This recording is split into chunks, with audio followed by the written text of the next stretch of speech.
সেই গাইজ দেখিবলৈ পাইছে ডিব্ৰুগড়ত বানপানী এক ৰাতিতে কেনেকুৱা পানী হৈ গ'ল আৰু কি অৱস্থা দেখিবলৈ পাইছে, কেনেকুৱা সাংঘাতিক পানী।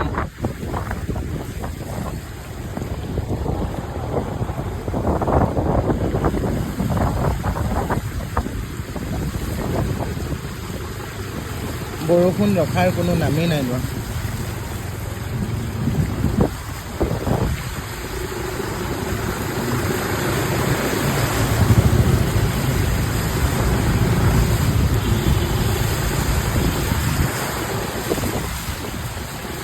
এনেকৈ বৰষুণ যদি দি থাকে আৰু এদিন যদি দিয়ে একদম ব্ৰিজলৈকে পানী উঠি যাব।